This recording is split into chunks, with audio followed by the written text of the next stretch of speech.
empezar a hablar de diabetes es muy importante que podamos conocer en dónde estamos parados, cuál es el principal problema, no solo a nivel nacional, a nivel República Mexicana, sino también a nivel mundial, sobre todo porque hay 463 millones de personas que viven hoy en día con diabetes.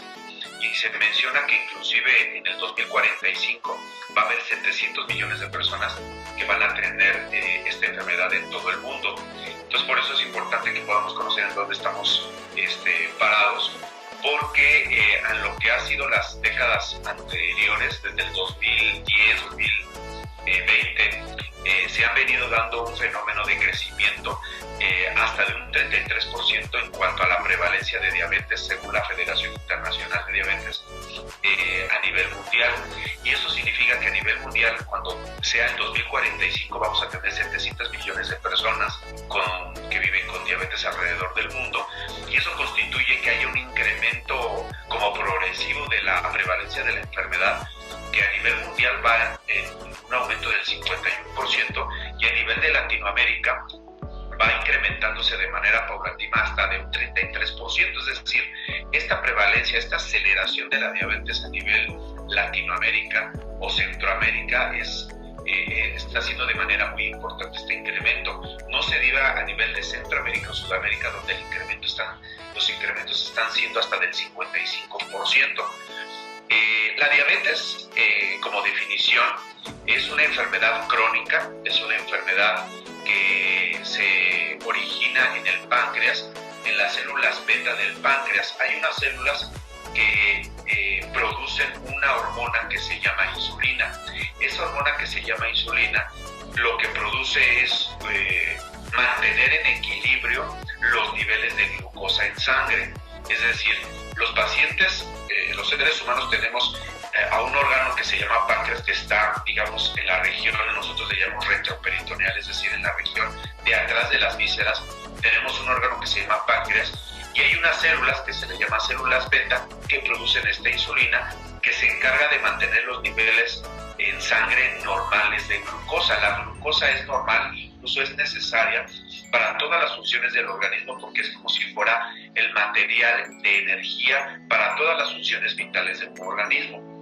Entonces, la glucosa como tal no es que sea mala, sino los niveles elevados de glucosa son los que traducen ya como tal enfermedad, traducen toxicidad en los distintos tejidos cuando ya sobrepasa los niveles que más adelante vamos a comentar. Pero la diabetes precisamente es eso. Entonces, que haya un incremento de los niveles de glucosa que producen entonces ya un nivel tóxico y un nivel de daño en los diferentes órganos y tejidos. Y la definición de diabetes incluye entonces que la glucosa llegue a un nivel de 126 miligramos por decilitro para arriba en dos ocasiones diferentes. Estoy hablando de los niveles de glucosa en sangre. O bien, el número 2 de diagnóstico, la forma número 2 de diagnóstico es que los pacientes puedan hacerse un estudio que se llama hemoglobina glucosilada. Esta hemoglobina glucosilada es lo que permite que conozcamos los niveles de glucosa, digamos que promedio, en 3 meses anteriores a la fecha del estudio. Y cuando los pacientes tienen entre 6.5 y 7% de hemoglobina glucosilada, se habla que entonces el paciente ya tiene un diagnóstico formal de diabetes. Y hay una tercera forma de diagnóstico de diabetes, en la que cuando nosotros tenemos un paciente que ya tiene niveles entre 100 y 125, digamos, los pacientes ya tienen una intolerancia muy seguramente a la glucosa o a los carbohidratos, y estos pacientes son los candidatos a hacerle una prueba que se le llama curva de tolerancia oral a la glucosa. ¿En qué consiste esa prueba? Los pacientes toman 75 gramos de glucosa, pero antes se le tiene que medir una glucosa, digamos, inicial. Después al paciente se le dan 75 gramos y 2 horas después se le vuelve a tomar otro nivel de glucosa. Y si el paciente tiene arriba de 200, después de esa carga de glucosa, el paciente también se le considera con un diagnóstico de diabetes. Es decir, si el paciente tuviera alguna de estas pruebas que acabo de mencionar, se puede definir como paciente con diabetes. Ahora, hay una clasificación, digamos, general para el entendimiento de la gente que nos acompaña, en donde tenemos al diabetes, a la diabetes tipo 1 y a la diabetes tipo 2.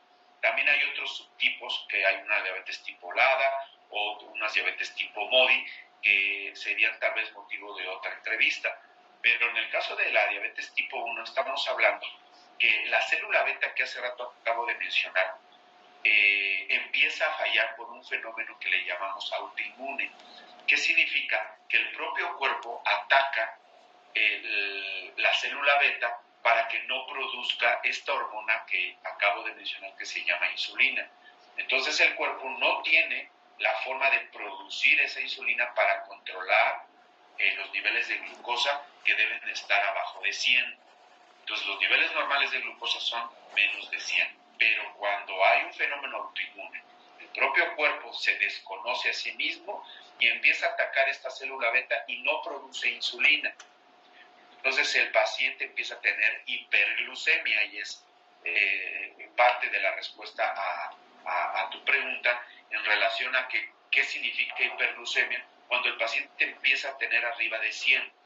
De 100 a 125 los pacientes posiblemente tengan prediabetes, un estado prediabético, un estado de intolerancia a los carbohidratos. Pero cuando tiene de 126 para arriba en dos ocasiones diferentes, el paciente ya tiene entonces diabetes. Cuando el fenómeno es autoinmune, es la diabetes tipo 1. Y cuando el paciente tiene diabetes tipo 2, significa que sí podría producirse algo de insulina, pero en el organismo, en los distintos tejidos, sea riñones, hígado, músculo, tejido adiposo, el tejido necesita una puerta de entrada, es decir, necesita una cerradura, una llave para poder hacer que la glucosa salga de la sangre hacia el tejido para que lo pueda utilizar como energía. Esto me interesa mucho que la gente que nos acompaña, que toda la entrevista lo pueda comprender bien, que no es tan fácil, pero la manera de entenderlo es así. La glucosa necesita, los tejidos necesitan glucosa para funcionar, para tener energía, pero tiene que salir esa glucosa, ese medio de energía de la sangre para entrar a los tejidos. Y para eso ocupa precisamente a la insulina para que pueda sacarlo de la sangre y meterlo a los tejidos. Pero la insulina requiere una cerradura, requiere una llave a la cerradura que tienen los tejidos para que entonces la glucosa pueda salir a los tejidos y pueda realmente funcionar como fuente de energía. Pero sucede que en el paciente que vive con diabetes tipo 2, esta cerradura está, digamos, atorada o no se tiene la llave para que entonces la glucosa pueda salir a los tejidos. Y hay entonces algo que le llamamos resistencia a la insulina. Esta resistencia a la insulina es como que está la insulina presente, como que la ama de llaves está presente, pero la cerradura tiene la llave, pero no funciona la cerradura. Entonces no puede abrir la puerta para que la glucosa se salga del torrente sanguíneo, de los vasos sanguíneos, para entrar a los tejidos. Entonces, ¿qué es la consecuencia lógica? Que empieza a incrementar la glucosa, el azúcar que la gente le llama, empieza a acumularse en el torrente sanguíneo, en la sangre, y empieza a ser tóxico a todos los tejidos. Es decir, empieza a afectar a los tejidos porque hay demasiada cantidad en sangre cuando debe de ser menor de 100. Empieza a tener toxicidad en los riñones, en los ojos, en el corazón, en los vasos sanguíneos, en todos el organismo donde haya vasos sanguíneos hay lesión. Y esa es la diferencia entre la diabetes tipo 1 y tipo 2. En los dos tipos hay hiperglucemia y hay daño. Nosotros le llamamos daño tisular, es decir, daño a los tejidos. Sin embargo, en la tipo 1 es un fenómeno autoinmune y en la tipo 2 predominantemente hay un fenómeno de resistencia a la función de la insulina. Ok, bueno, entonces los niveles normales es menores a 100 para decir que una persona no tiene diabetes. Así es, efectivamente. Ok, y bueno, también como existe la hiperglucemia, que bueno, tener altos niveles de azúcar provoca que las personas bueno, que los organismos, bueno, que los órganos tengan daño. También escuché sobre la hipoglucemia, que es cuando está debajo de los niveles recomendados, cuando ya no tienes mucha glucosa.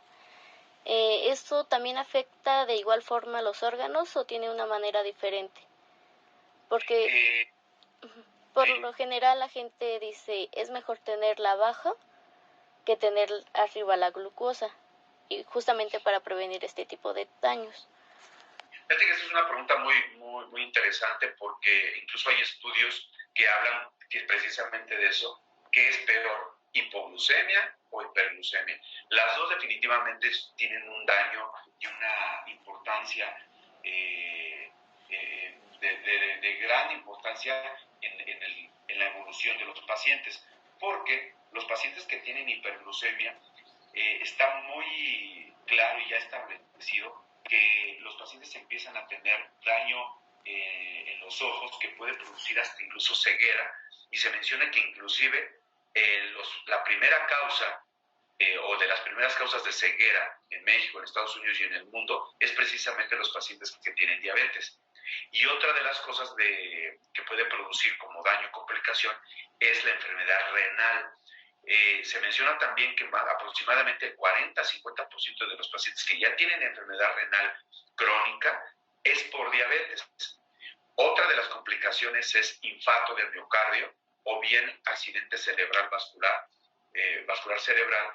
Me estoy refiriendo precisamente a infarto al cerebro. Entonces, los pacientes que tienen diabetes tienen de 2 a 4 veces más posibilidad de tener un infarto al corazón o un infarto al cerebro a causa de tener diabetes, es decir, por la hiperglucemia que hemos estado comentando. Otra de las complicaciones es que los pacientes tengan afección a los nervios periféricos o al sistema nervioso autónomo. Una de las afecciones es neuropatía diabética precisamente, otra es la nefropatía diabética que ya habíamos comentado, pero también hay otra que es la cardiomiopatía diabética, es decir, los pacientes empiezan a tener un alto riesgo cardiovascular, alto riesgo cardio-cerebrovascular, es decir, alta posibilidad de infarto al corazón, infarto al cerebro, pero también empiezan a tener disminución en la circulación hacia los vasos sanguíneos que están más lejanos al corazón, como pueden ser los vasos sanguíneos de los pies, y por eso se genera lo que conocemos como pie diabético. Entonces, esas son varias de las complicaciones de la hiperglucemia, tanto a mediano o a largo plazo. Y hablando de la hipoglucemia, respondiendo a tu pregunta, los pacientes que tienen hipoglucemia, claro que por supuesto que llegan a producir un mayor riesgo también de fallecimiento, sobre todo si son adultos mayores y tienen más de 65 años. Es una complicación que puede incluso traer la muerte o bien una hospitalización urgente debido a que los niveles de glucosa estén abajo de 70. Entonces, la definición, así como hay definición de hiperglucemia arriba de 100 y de diabetes ya de 126 para arriba, también hay que tomar en cuenta que la hipoglucemia en paciente que vive con diabetes es de 70 para abajo. Menos de 70 miligramos por decilitro es hipoglucemia en el paciente que vive con diabetes. ¿Qué importancia tiene esto? El paciente que ya tiene un tratamiento, ya sea con antidiabético oral, o sea, medicamento tomado, o bien con insulina, tiene que tener en cuenta que si empieza a tener niveles de 70, 75, 80, que a lo mejor empieza a tener como mucha hambre, sudoraciones, visión borrosa, incluso disminución en la concentración, en el ánimo, fatiga, mucho sueño, quiere decir que está empezando a tener niveles bajos de glucosa que también trastornan su calidad de vida, también ocasionan riesgos para que el paciente pueda tener un descenso que pueda afectarlo en el sistema nervioso central, es decir, en el sistema neurológico, y el paciente pueda tener la necesidad de llegar a un servicio de urgencias para que se le pueda aplicar glucosa, o bien que el paciente tenga que ingerir glucosa porque se le está empezando a bajar. Entonces, cuando el paciente tuviese, ¿cuáles son las medidas en el cual un paciente tenga menos de 70? ¿Qué debe hacer? Primero, sospechar. con el cuadro clínico que acabo de mencionar: sudoración, taquicardia, visión borrosa, somnolencia, dificultad de la concentración, o inclusive si es muy profunda la hipoglucemia, el paciente puede hasta incluso ya no responder, es decir, que ya no tenga, que ya no esté despierto, que no responda a algún estímulo doloroso, y ahí es donde el paciente puede estar entrando en una situación de gravedad que puede incluso comprometer su vida. Y es por eso que tenemos que tener a la mano medidas como de rescate para los pacientes que pueden llegar a tener hipoglucemia. Uno de ellos es que el paciente puede tener miel, y si está inconsciente, se le puede meter una cuchara de miel abajo en la lengua, pues, literal, el paciente que esté inconsciente, para que, si no está a un hospital cercano, hacerlo de esa manera hasta que llegue, o en lo que llega al hospital. Puede comprar una ampolleta de un medicamento que se llama Glucagon y tenerlo ahí en refrigeración, en un lugar fresco, para si en un momento dado haya una situación de emergencia, se pueda aplicar este medicamento para que pueda subir la glucosa. Y si el paciente está alerta, está consciente, sabe lo que está pasando, puede tomar, hay inclusive unas tabletas de glucosa que puede tomar para que se le pueda subir y no se le suba demasiado cuando tome tal vez un tetrapack de jugo grande, no es necesario. De acuerdo al nivel de glucosa podemos ingerir una cierta cantidad de glucosa para que se pueda compensar los niveles de hipoglucemia. Ok, entonces, bueno, mi duda ahora es, bueno, ya sabemos cómo ayudar a una persona que tenga diabetes y que esté pasando por este tipo de casos, cuáles son sus síntomas. Entonces, mi duda es si alguien que no tiene diabetes no puede tener hipoglucemias de vez en cuando, no pueden darse casos. Sí, claro, es frecuente porque los pacientes que tienen diabetes pueden tener hipoglucemia, pero es a causa, en algunas de las ocasiones, del mismo tratamiento. Pero también es porque a veces el paciente se aplica la insulina pero no come, o retrasa su comida, o no tiene las comidas en sus horarios indicados por su médico. Entonces el paciente se aplica la insulina, pero se va a trabajar, tal vez se distrajo en su trabajo, no comió a su hora, y entonces, como ya se aplicó la insulina, se le puede bajar. Entonces es una razón por la cual el paciente puede tener hipoglucemia a pesar de tener diabetes. O bien que requiera menos dosis, que va pasando el tiempo, tal vez ya tenga una complicación renal, y los pacientes que tienen complicación renal o hepática, o inclusive si son adultos mayores, requieren menos dosis, requieren un tratamiento menos intensivo, ¿sí? Todo depende también de la capacidad que tenga el adulto mayor, por ejemplo, por hablar de un grupo de edad, depende de la capacidad que tenga de estarse tomando su medicamento o aplicando su insulina. Ok, entonces las personas sin diabetes no pueden tener ninguno de estos síntomas, porque en caso de tenerlos ya se les diagnosticaría directamente como diabéticos, ¿verdad? El paciente que no tiene diabetes y empieza a tener mucha hambre, mucha sed, que orine bastante y que haya perdido peso, estas 4 señales son como un semáforo, inclusive más que amarillo rojo, para que el paciente considere hacerse un estudio para descartar diabetes de los que ya comentamos. Repito, poliuria, que es mucha orina; polifagia, que es que el paciente esté comiendo más de lo habitual; polidipsia, que tenga mucha sed, y además que esté perdiendo peso de manera involuntaria, y que tenga una pérdida de peso significativa. Entonces, estos 4 datos, y más si el paciente tiene antecedente de diabetes en su familia, tiene el paciente que tener una ayuda de un médico, que puede ser un médico internista, un médico endocrinólogo, incluso un médico general, para poder hacer un escrutinio, unos análisis que puedan llevar al diagnóstico oportuno de diabetes, y entonces iniciar su tratamiento, porque si tiene estos síntomas, es muy probable que el paciente pueda tener ya diabetes, y no solamente de reciente diagnóstico, sino ya tenga meses con el problema. estamos hablando de un paciente sano que tiene esos síntomas. Un paciente sano que tenga hipoglucemia, entonces ya no como tal habría que estudiar si se debe a un problema del páncreas o un problema fuera del páncreas, o inclusive si el paciente empieza a tener ya datos de resistencia a la insulina, donde si el paciente come mucho carbohidrato y ya tiene mucha insulina en sangre, se le puede bajar demasiado su glucosa y entonces tener datos como de hipoglucemia, pero en realidad es que ya el paciente empieza a tener resistencia a la insulina y niveles altos de insulina en sangre. Ok, una duda. Bueno, si alguien sospecha que tiene diabetes, ¿con qué especialista se tendría que acercar primero? ¿O con quién, quién le seguiría el tratamiento?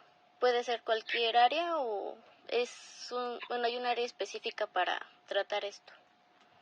Sí, en realidad el paciente que tiene antecedente en familia y que posiblemente es hipertenso, que es obeso, una mujer que a lo mejor tenga síndrome de ovario poliquístico, un paciente que tenga más de 35 años o inclusive más de 30 pero que tenga obesidad, los pacientes que ya tengan inclusive evidencia de que han tenido más de 100 de glucosa, todos esos pacientes deben de tener ya un seguimiento estrecho preventivo, aunque no tengan estos síntomas que acabo de mencionar. Repito, aunque no tengan estos síntomas, los pacientes que entran en estos grupos que acabo de comentar ya deberían tener una prueba que le llamamos de tamizaje, para que entonces, antes de tener los síntomas que acabo de decir, se les pueda descartar diabetes. Repito, son los pacientes que tengan un índice de masa corporal de más de 25. Para eso tienen que acudir con su médico para que se les saque cuánto tiene de peso y de talla y poder decirles cuánto tienen de índice de masa corporal, pero para fines prácticos son los pacientes que ya tienen sobrepeso o que tengan obesidad.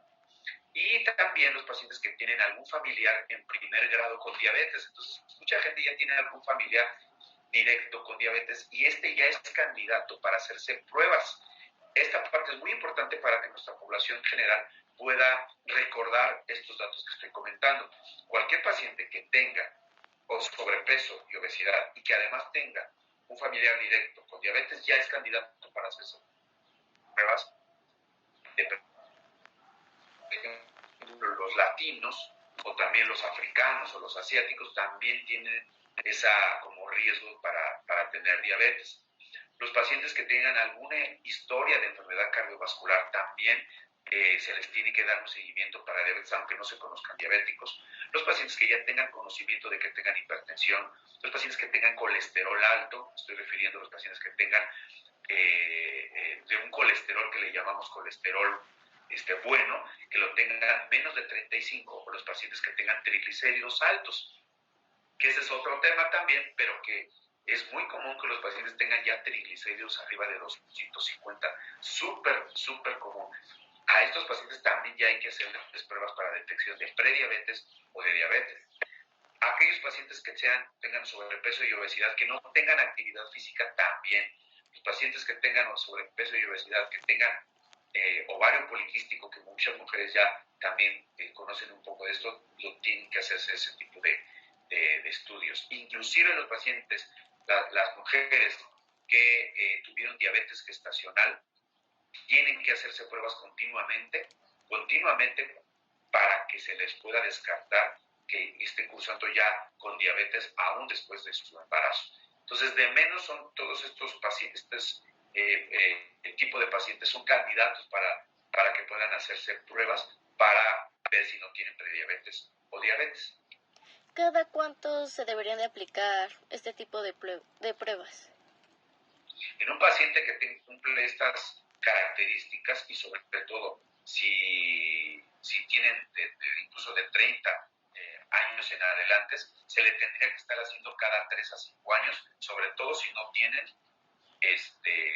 algún dato positivo. Pero si tiene algún dato que ya, por ejemplo, ya tiene arriba de 100, entonces no se tendría que acortar el tiempo en el cual se le esté haciendo el seguimiento. Ok, sí, creo que ya me contestó todas mis preguntas sobre la diabetes y específicamente sobre la hipoglucemia y la hiperglucemia. Muchísimas gracias, doctor. En verdad me sacó de muchísimas dudas y siento que la manera en la que lo explicó sí es bastante fácil de entender y sobre todo como para prevenir, ¿no? Tanto a la, tanto a las Sí, personas que tienen diabetes, que están empezando o que podrían tener en algún futuro.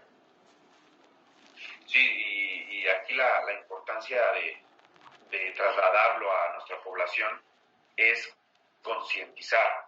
Creo que para mí es muy importante que se pueda trasladar este concepto, esta concientización a nuestra población de que la diabetes es un problema serio de salud pública, que es la primera o segunda causa de muerte a nivel nacional e inclusive a nivel mundial, que trae complicaciones a todos los niveles, que inclusive trastocan la calidad de vida de la gente, la economía de la población se ve trastocada, la economía como tal de los países se ve trastornada a causa de esta enfermedad, y de ahí la importancia de que los pacientes puedan identificar estos síntomas que acabo de mencionar, o si se saben y se encuentran en alguno de los grupos que acabo de mencionar como grupos susceptibles, entonces puedan acercarse con su médico de cabecera, que puede ser desde un médico general, un médico familiar, que estén capacitados en el tema, porque ellos ven muchas enfermedades también, porque son especialidades generalistas,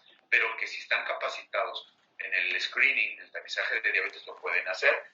Y asimismo, evidentemente, con un médico internista o un endocrinólogo para que pueda tener una detección oportuna y un tratamiento oportuno de su enfermedad. Ok, una duda también. ¿Es mismo tratamiento para niños, adolescentes y adultos? Si, por ejemplo, tienen diabetes tipo 1, aunque seas niño, tienes que seguir el mismo tratamiento que un adulto o se maneja diferente. Digamos, es así. En el paciente que vive con diabetes tipo 1, que generalmente pueden ser niños o adolescentes por menores de 20 años, el tratamiento es básicamente insulina. Hay muchos tipos de insulina, pero para no crear más duda, es insulina. Insulinas de acción larga, de acción intermedia, de acción corta, pero es insulina. Y en el paciente que vive con diabetes tipo 2 puede ocupar también insulina en su momento, dependiendo el tiempo de evolución, la hemoglobina glucosilada, pero también el paciente que vive con diabetes tipo 2 puede ocupar una gran cantidad de grupos actualmente de medicamentos antidiabéticos que actúan en distintos niveles, de distintas formas, y que pueden complementar los distintos problemas que también tiene el paciente.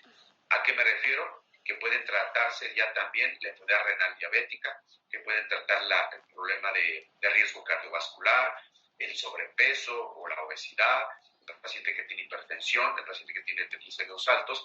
El tratamiento en sí también tiene esa repercusión a nivel multiorgánico, sistémico, para que pueda ayudar a los distintos problemas. Actualmente hay medicamentos de ese tipo.